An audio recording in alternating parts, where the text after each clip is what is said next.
umpisahan po natin, hindi ko na po patatagalin. Kilala niyo po ba tong tao na to? Do you know him? Siya po ay isang American businessman. Businessman po siya, philanthropist. Pag philanthropist, tumutulong sa mga tao, tumutulong sa mga, ano pa ba, sa mga nangangailangan. At alam niyo po, siya po sa ranking po sa mga mayayamang tao sa buong mundo, pang 19th po siya.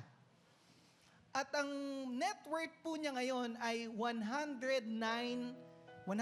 or to 118 billion dollars. Sinong gusto nun?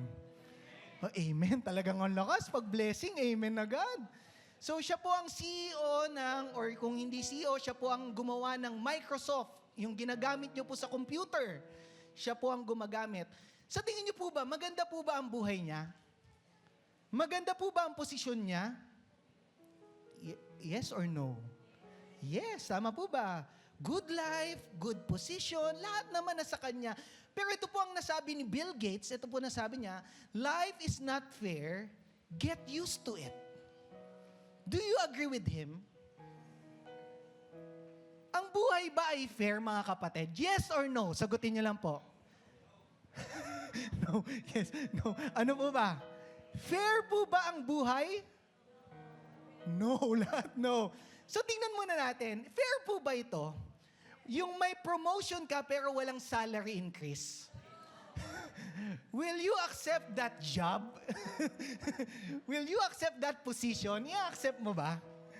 Madaming responsibilidad, dadagdagan pa, pero yung salary, same.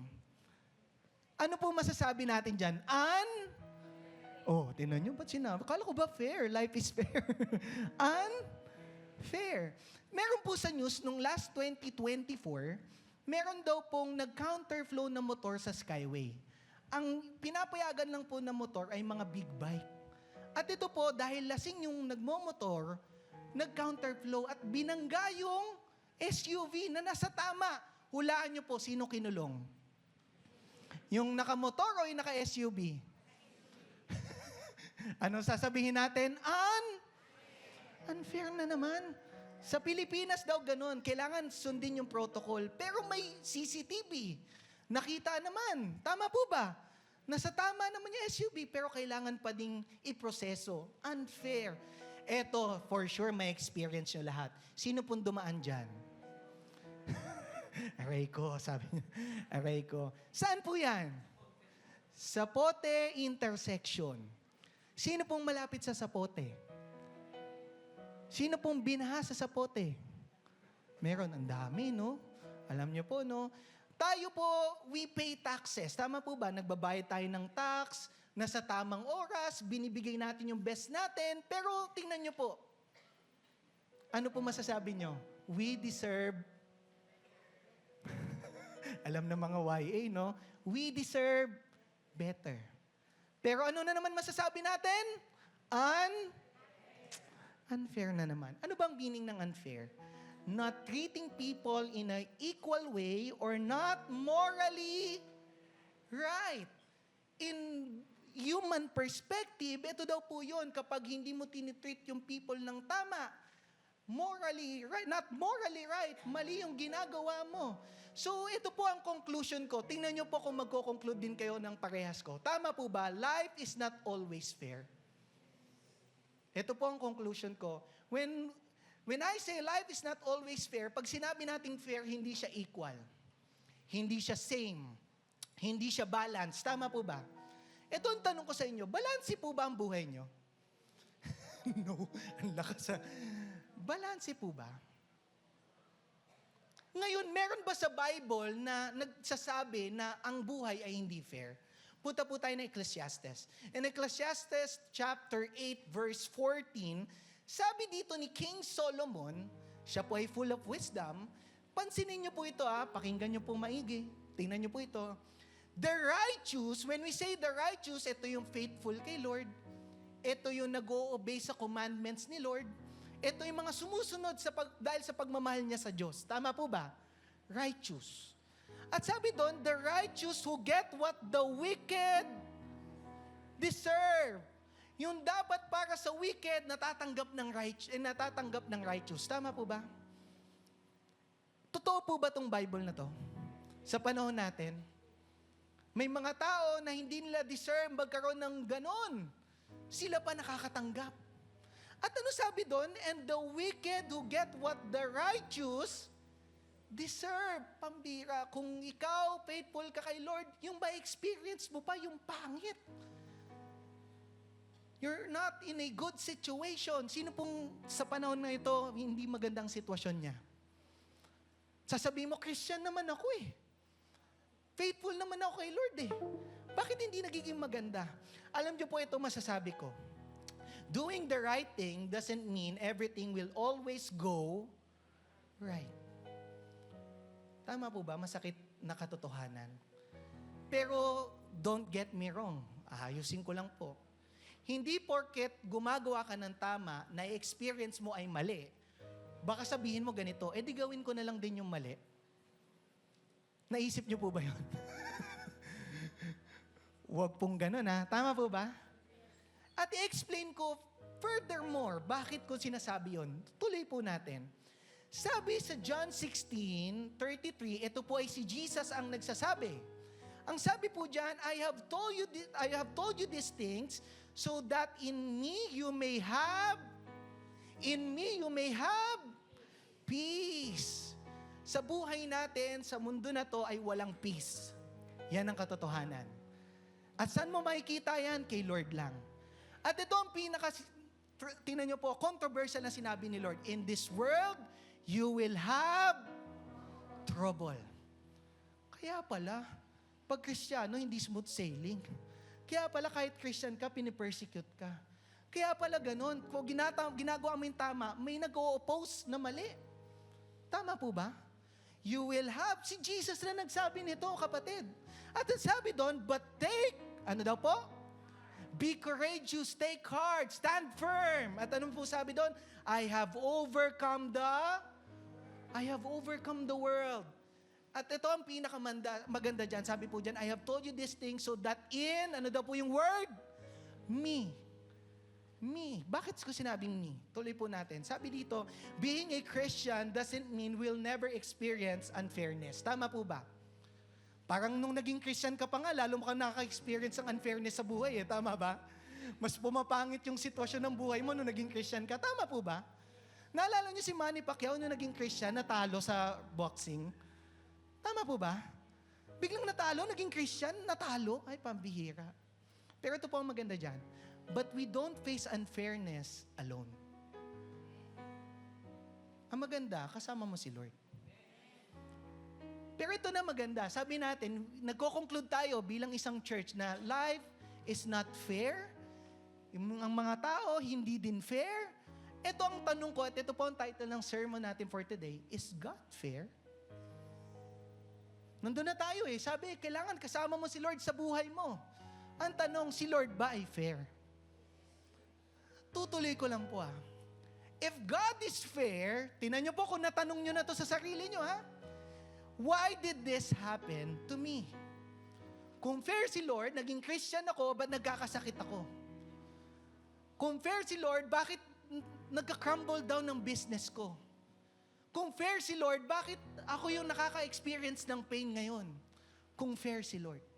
Nasabi niyo na po ba yan? Kung fair si Lord, bakit gusto ng asawa ko mag-divorce? Kung fair si Lord, bakit ganun? Hindi maayos ang family ko. Baka natanong niyo na po yan. At ito pa ang tanong, why did they get the opportunity? Bakit sila may opportunity na maganda, pero ako wala? Bakit ganun? Christian naman ako. Nasabi niyo na po ba yun? Christian naman ako eh. And last, why am I doing the right thing, but still,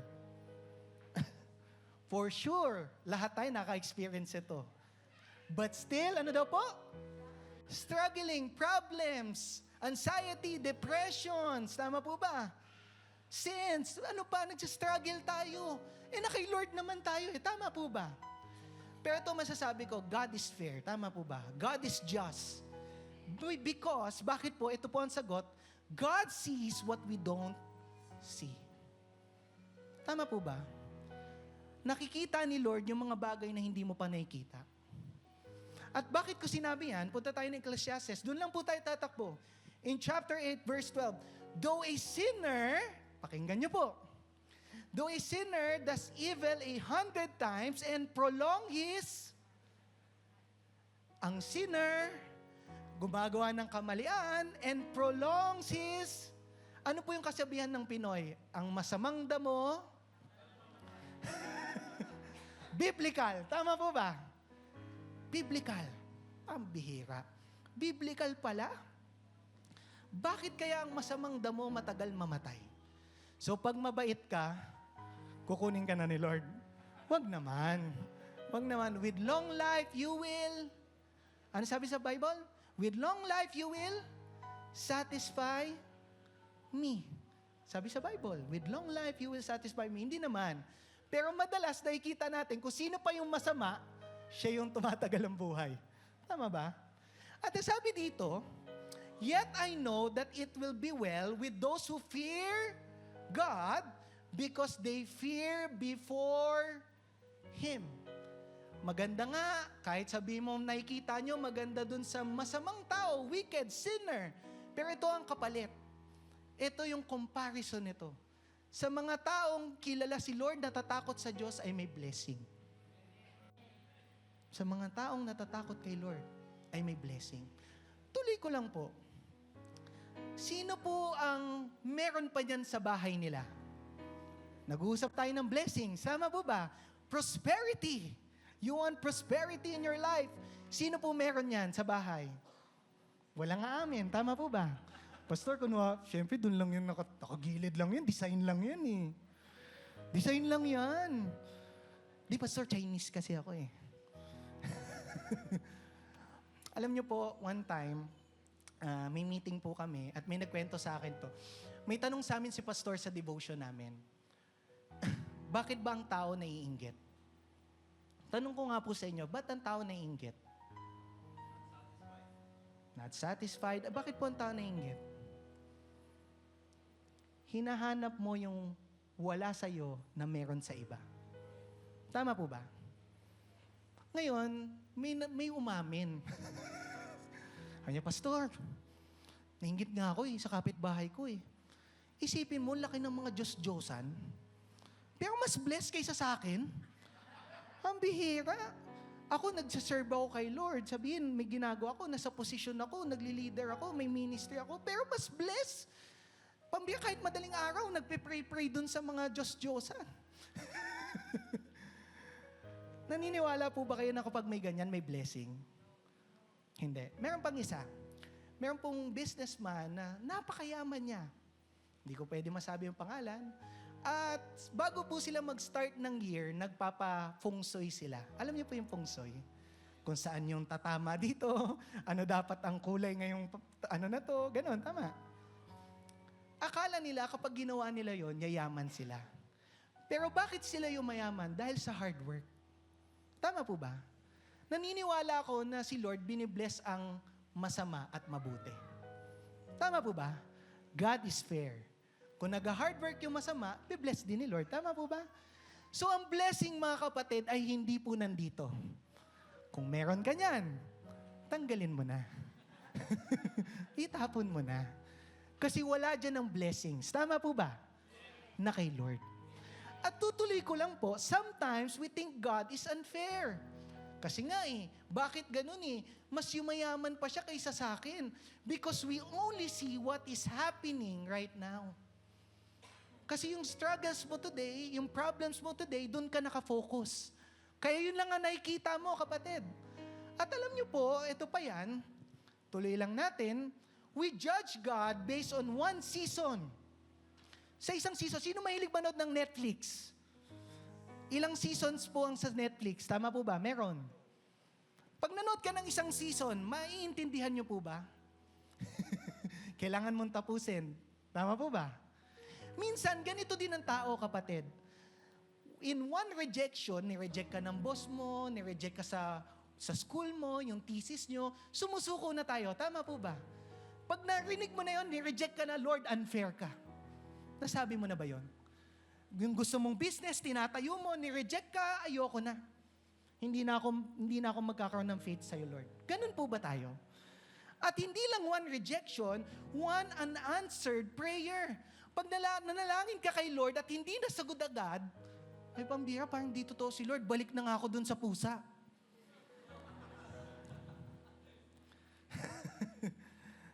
Tama po ba? Minsan ganun ang tao eh. Pag sa isa lang, tatalikod agad sa Diyos. At hindi lang po yan, one loss.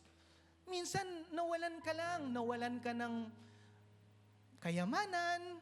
Ang masakit kasi mawalan yung mahal sa buhay. Tama po ba? Pero minsan, pag nawala yung mahal mo sa buhay, ano sasabihin mo? Lord, kunin mo na din ako. Tama po ba? Ganon yung ginagawa natin, mga Pinoy. Kunin mo na din ako. Baka mamaya sagutin ka ni Lord. O, sige na nga. O, sige na, makulit ka eh. Hindi ito yung nagde-determine ng story mo. Tama po ba? At hindi lang one loss, one disappointments. Minsan nadi-disappoint tayo, bumagsak lang yung anak mo. Ano, repeater ka na naman? Bakit ka ganyan? Kapatid, isang beses lang yon. Tama po ba? Alam niyo po, one season of suffering doesn't reveal God's entire purpose. Maganda ang purpose ni Lord sa buhay mo. Amen po ba? Kailangan mo lang maniwala. Kailangan mo, you need to trust the Lord. Sa season mo ngayon, nagsastruggle ka, okay lang. Kailangan mo lang maniwala ngayon. At alam niyo po, tutuloy ko lang, our vision is limited, but God's perspective is eternal. Masyado tayo nakatingin sa mundong ito na hindi natin nakikita na dapat nakatingin tayo sa langit. Na ang buhay natin panandalian lang. Na doon sa langit may blessing. Minsan sa material blessings lagi tayo nakatingin. Kaya ito po masasabi ko dyan. Sabi sa Isaiah 55, sabi ni Lord, diba, sinasabi natin, nakikita ng Diyos. Diba, nakikita ni Lord. My thoughts are nothing like your thoughts. Ito yung human perspective. Ito yung gusto natin mangyari. Gusto natin effective lahat. Gusto natin ma-achieve natin lahat ng goals natin. Pero ito sabi, my thoughts are nothing like your thoughts, says the Lord. And my ways are far beyond anything you could. Ano yung word? You could imagine. Alam nyo, ganun mag-bless si Lord. Alam nyo po, ito yung story ko. Hindi ko na-imagine na makakapunta ako sa ibang bansa. Hindi ko na-imagine, hindi ko dinesire, hindi ko naisip sa utak ko na makakapunta ako ibang bansa. And one time, nakapunta ako ng Hong Kong. Alam nyo yun, hindi mo inisip, hindi ko pinagpaguran, pambira, bata pa po kasi ako nun eh. Pambira. Far beyond anything you can imagine. At after nun, pambira, dinala na ako ni Lord sa Taiwan, dinala niya ako sa Thailand, sa Japan, sa Korea. Napakabuti ng Lord, tama po ba? Yung gusto ni Lord, mas maganda kaysa sa gusto mo. Ulitin ko, ang gusto ni Lord ay mas maganda sa gusto mo. Minsan tinitingnan mo lang kasi ito yung maganda para sa akin eh. Pero mas maganda yung plano ni Lord sa buhay mo. At ano sabi dyan? For just as the heavens are higher than the earth, hindi mo maaabot eh.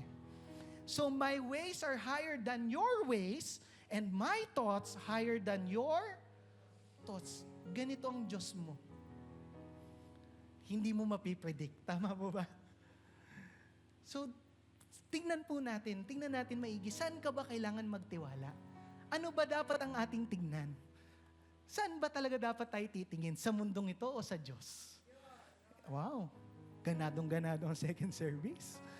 At tutuloy ko lang po, God sees the whole story. Ito po masasabi ko sa inyo po, hindi yan ang ending ng story mo. Yung na-experience mo ngayon, hindi yan ang ending.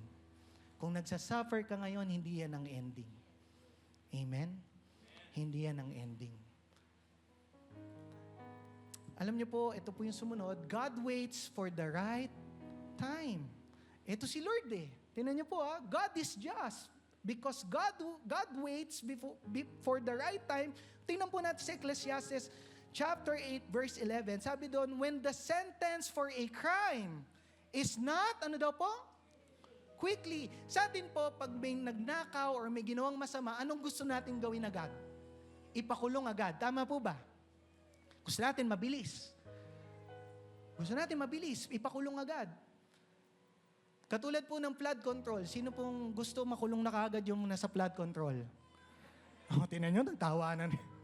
Tama. Ano po masasabi natin? May proseso. Kailangan mo mag-wait. Tama po ba? Si Lord nag-wait. Bakit? Carried out. Sabi doon, people's heart are filled with schemes to do. Kapag daw yung crime, hindi daw nabigyan ng justice sa panahon na to, yung tao na yon mapupuno ng kasamaan at gagawin niya ng paulit-ulit. Tama naman. Ang tanong, may nakakakita ba sa kanya? Sino po naka-experience na mag-beating the red light? Meron po ba ditong aamin? Nasa church siya. Ayun, umamin. Thank you, Lord. Beating the red light. Mga tatay, kunwari pa eh. Pastor. Pag nag-beating the red light ka, ano yung hinihintay mo sa gilid? Yung traffic enforcer, gusto mo na makita. Naku, nandyan. Pagkalagpas, wala. Thank you, Lord. Pambiyan, nagpasalamat pa kay Lord. Sinama mo pa sa kalokohan si Lord. Alam niyo po, minsan beating the red light, thank you, Lord, wala. Sige na, tuloy na natin. After a week, ito natanggap. NCAP. May CCTV. What's my point? Madalas, may ginagawa tayong mali, hindi nakikita ng ibang tao. Pero si Lord, nakikita niya yun. Mga magulang, hindi mo mababantayan lagi ang anak mo. Pero ito na lang iisipin mo, kasama niya si Lord. Tama po ba? Mga talaga, parents, tonto ay, yes, amen, talaga naman. Totoo naman po, di ba? Na hindi mo man sila nakikita, pero kasama niya si Lord. At yun ang napakaganda. Alam niyo po, there are consequences that doesn't happen immediately. Katulad ng beating the red light. Akala natin, kapag ginawa mo yun, mahuhuli ka kagad. Hindi. Sa susunod na week pa. Minsan may ganun sa buhay natin. At bakit inaalaw to ni Lord sa buhay natin? Napapaisip po ba kayo ng ganun? Kung just si Lord, bakit hindi na lang ikulong agad? Ay, grabe naman, beating the red light, kulong agad.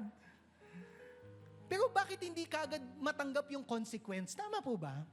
Tuloy natin. Ang ganda po niyan eh. God's delay is not God's. Hindi porket hindi ka tinatapik ni Lord, ay hindi ka na niya pinapansin. Naghihintay lang siya. Bakit, Pastor? Bakit mo nasabi naghihintay lang siya? Ito ang sinasabi sa 2 Peter chapter 3, verse 9. Pakinggan niyo po ito. The Lord is not slow in keeping His. Si Lord may promise sa atin. Si Lord may promise sa akin. Alam niyo po, na-experience ko yung promise sa akin ni Lord. In Isaiah 55. Nung panahon po na sobrang down na down ako, wala akong trabaho, nag-quit ako sa work kasi may sakit ako.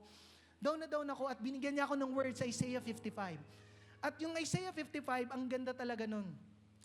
Sabi ni Lord doon na kahit wala kang pera, makakakain ka na masarap. Kahit wala kang pera, makakainom ka na masarap. Sabi ni Lord sa akin.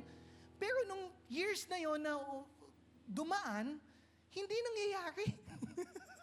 Ba't kaya ganun? Sabi doon, the Lord is not slow in keeping His promise. Pero ngayon, kapag na-experience ko, nakakakain ako ng steak na hindi ako yung nagbabayad. Would you imagine that? Nakakapaglaro ako ng golf na hindi ako nagbabayad. Ay, wow. Pastor, grabe ka. Yun yung goodness ni Lord. Tama po ba? Yung promise niya mangyayari, hindi lang sa oras na to, na sa right time. Hindi po ako nagyayabang niyayabang ko si Lord. Okay? Niyayabang ko si Lord. Sabi doon, instead, He is, balik muna, instead, He is patient. Bakit inaalaw ni Lord na magkasala lang? Instead, He is patient with you, not wanting anyone to. Ayaw ni Lord na mapahamak ka. Sabi mo sa katabi mo, ayaw ni Lord na mapahamak ka. Tanggalin mo na yan. Diba? Not wanting anyone to perish, ito ang gusto ng Diyos. But everyone to come to repentance. Ang ganda. Kaya pala inaalaw lang ni Lord na nagkakasala ka. hinihintay ng Diyos na humingi ka ng kapatawaran sa Kanya. At ito ang pinaka mabigat, kapatid. Kapag hindi mo to naintindihan at si Lord na ang tumapik sa'yo, mas masakit yun. Mas masakit. Alam niyo po, tuloy po tayo, what looks like God's delay may actually be God's mercy. May mercy lang. Mercy and ano yung sumunod?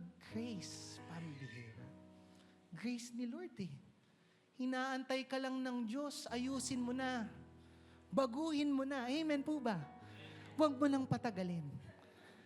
At ang sabi po dyan, God waits because He is a merciful God. Yun yung attribute sa Kanya eh. Merciful siya eh. Compassionate siya eh. Mahal tayo ng Diyos. Amen po ba? So itong naririnig mo, yung sermon na to, kapatid, ito yung time mo. Ito yung chance mo. Tama po ba? Kasi kinakausap ka ng Diyos.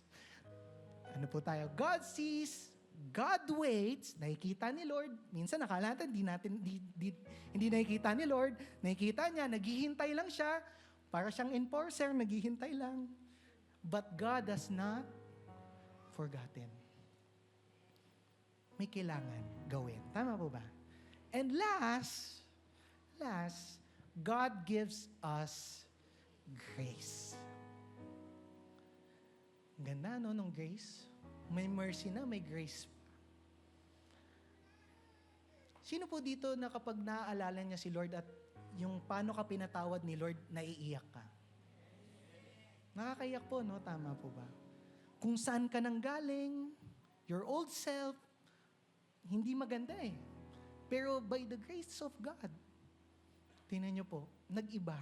Tingnan niyo, ang gaganda at ang gugwapo po ng katabi niyo. Tingnan niyo po. Siyempre. Parang hindi kayo naniniwala. Ano ba yan? Sabi nila, ang Christian daw, blooming pag may Lord. Ayaw niyo. Ako na lang tatanggap. Sa akin na lang. Sige po. Tuloy natin. Pinapasaya ko lang po kayo. Ecclesiastes 8, ano po kanina? Chapter, ano daw po tayo? Matatapos na po ako. Huwag po kayo matulog. Chapter 14, ano na po yung sunod? Verse 14, ano yung sumunod? 15. Kanina, si King Solomon nagko-compare sa righteous and wicked. Tama po ba? Nagko-compare si Solomon na si Lord, bakit hindi may consequence agad? Yung ginagawa ng tao, dapat may consequence agad. Tama po ba? Yun yung pinag-uusapan. Tapos nung yung verse 15, tingnan niyo po ang sagot niya kagad dito. So I recommend having, ano daw po? Ang gulo Parang seryoso yung usapan Parang lasing si Solomon. Tapos I recommend having fun. Bakit nga ba kailangan natin maging masaya? Tanong ko po sa inyo, masaya po ba kayo? Yes, pag Sunday lang yan eh. Pag Monday, masaya pa din. Pag Tuesday, pag may problema, di ba, hindi kayo masaya, sinabi ko na eh. So I recommend having fun. Bakit daw po? Because there is nothing better for people in this world than to, ano daw po? Eat. Sino masaya pag kumakain? Saya pa ako kumakain, no? Huwag lang po laging buffet, ha? Baka makita natin si Lord. At sabi doon, eat. Ano daw po yung sumunod? Yes, Pastor, sabi ng Bible, drink ng water. Okay? Hindi, Pastor, drink yan eh. Wine yan. Ang kulit mo talaga. And enjoy, ano daw po doon? And enjoy life.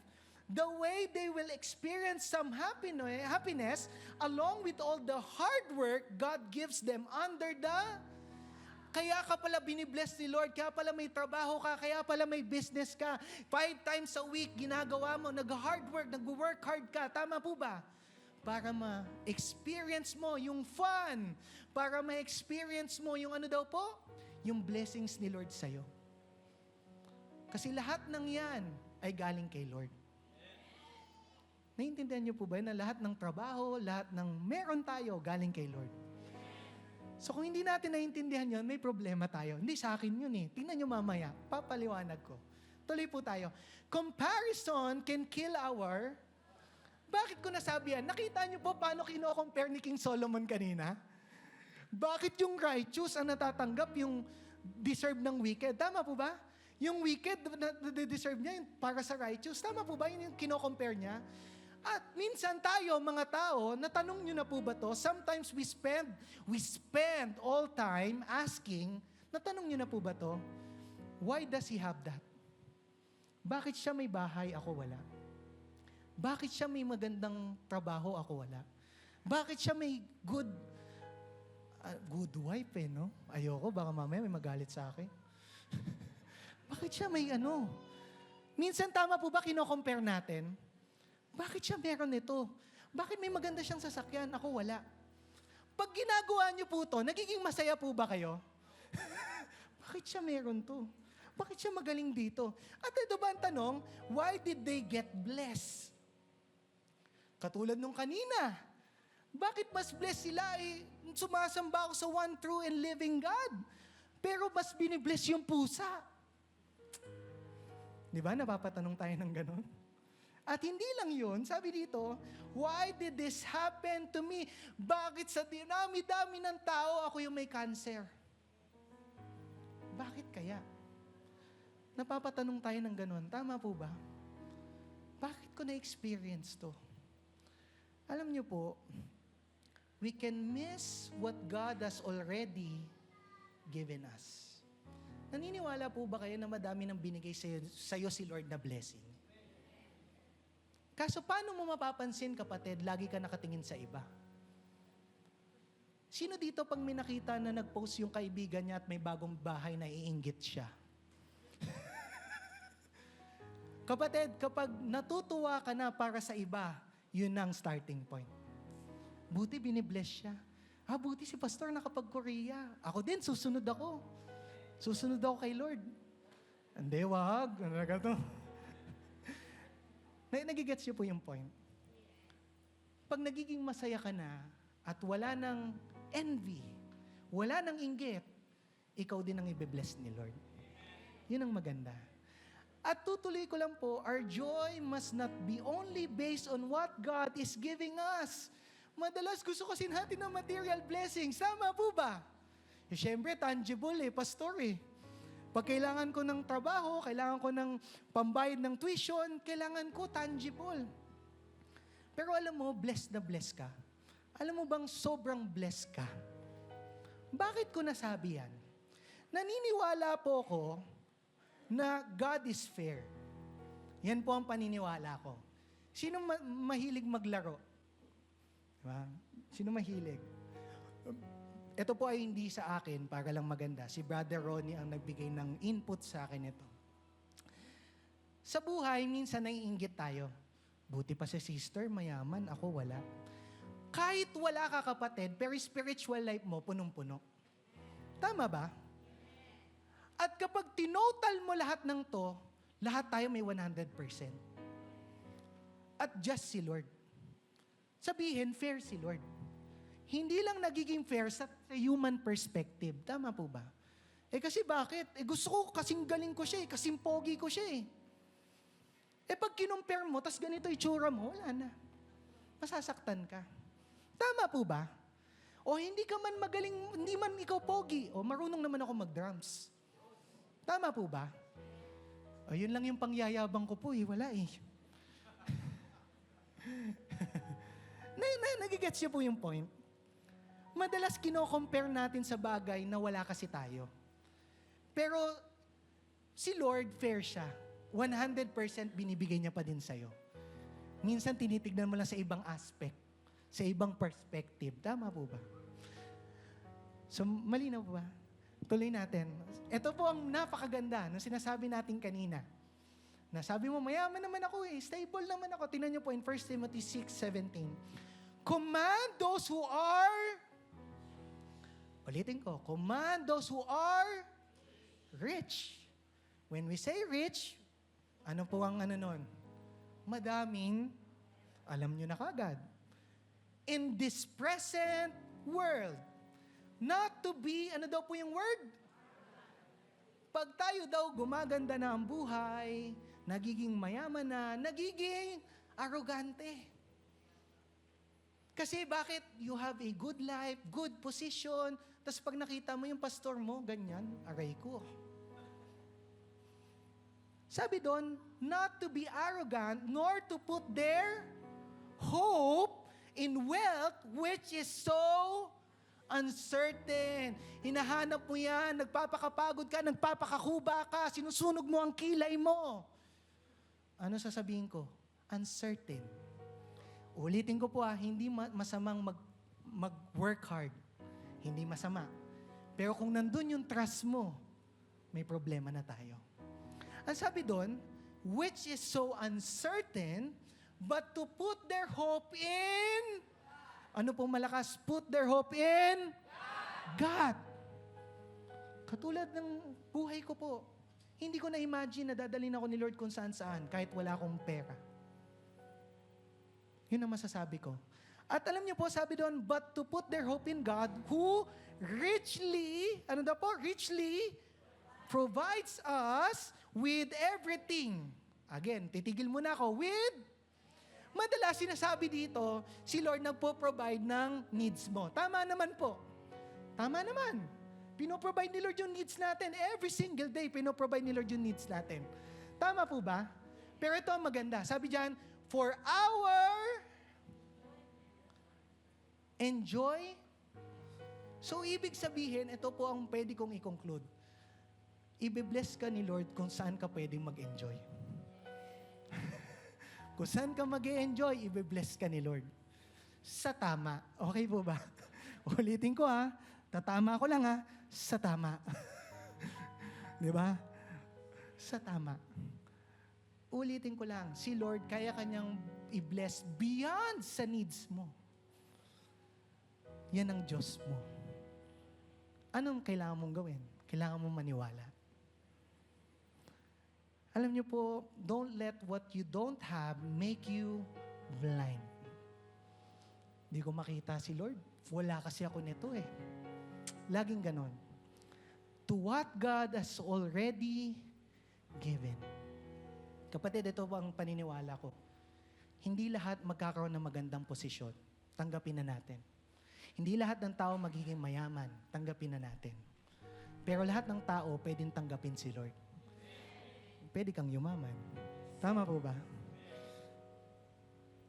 At ito ang magiging huling liner ko. Kasi sabi natin kanina, mamaya na. Sabi natin kanina, life is unfair. Tama po ba? Nag-conclude tayo kanina, paulit-ulit tayo, unfair. Ang mga tao ay unfair. Dito ako mag-e-ending. Life may be unfair. Unfair But ito yung napakaganda. But you have a God who is always fair. Palakpakan po natin si Lord. Yan ang Diyos mo, kapatid. That is your God. So, ano lang kailangan mong gawin? Maniwala. Lord, na-experience ko to ngayon Lord, hindi ako magkaanak.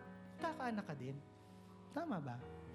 Kailangan mo maniwala Lord, may sakit ako pagagalingin ka din. Kailangan mo maniwala. At kung hindi man mangyari yung gusto mo, at least nagtiwala ka kay Lord. Nothing to lose. Tama po ba? Minsan gusto natin tayo yung mawalan Yung wealth, nawawala yan. Pero kapag si Lord ang nawala, mas masakit. We need God in our lives. So you need to trust the Lord. Sa wealth mo, sa buhay mo, sa health mo, sa lahat, kay Lord ka magtitiwala. Amen po ba? Can you all just stand up? Can we all stand? And tayo lang po ay mananalangin. I believe na kinausap po tayong lahat ni Lord. Tama po ba? Yung word ni Lord ay enough na. The word of God is enough. Hindi ko na kailangan dagdagan. At naniniwala ako na si Lord na ang kakausap sa bawat puso ng bawat isa. Si Lord na yan. So let's pray. Lord, Thank you for this day. Thank you for this wonderful day that you have given to us, Lord. Maraming salamat, Panginoon, dahil, Panginoon, Ikaw ay just, Panginoon. Ikaw ay fair na Panginoon, Lord. Naniniwala kami, Panginoon, na Lord, kung pangit man ang sitwasyon namin sa oras na to, Lord, hindi ito ang huli, Panginoon. Hindi po ito ang end, Panginoon. Naniniwala kami na kasama namin po kayo at enough na po yun, Panginoon. At Lord, hindi man namin nakikita yung future, pero magtatrust kami sa iyo, Panginoon. And Lord, naniniwala kami na hindi pa ito yung time para i-bless kami. Mag-wait kami, Lord. Kasi yun ang gusto mo, Panginoon. At Lord, hindi imposible, Panginoon, na mangyari yung promise mo sa amin. Mangyayari po ito. Naniniwala po kami. And Lord, yung grace mo, yung mercy mo, Lord, maraming salamat. We don't deserve it, Lord, sa totoo lang. Bakit, Panginoon? Masama kami. Makasalanan kami, Lord. But still, you love us, Panginoon. Binigay mo pa din yung grace and mercy mo. Kaya maraming salamat, Panginoon. Kaya sa oras na ito, Panginoon, continue to bless your church, Lord.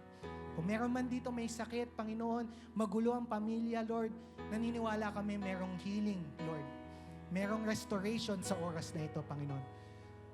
Kailangan namin maniwala at magtiwala, Panginoon. At hindi lang yun, Panginoon, kung meron man nangangailangan dito, Lord, Ikaw ang magpo-provide, Panginoon. Ikaw ang magpo-provide sa lahat ng tao. Kung meron man dito, Lord, na, Lord, walang peace of mind, nagkakaproblema siya sa oras na to, Lord, samahan niyo po siya. Nasa inyo ang peace, Panginoon. Kaya maraming salamat. Lord, alam namin, ang buhay namin magpa-flourish. Bakit, Lord? Kasama ka namin.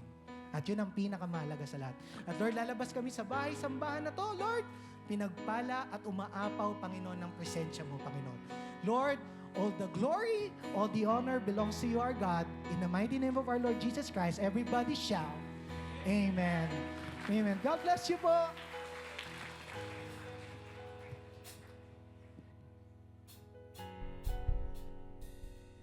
See you next Sunday po.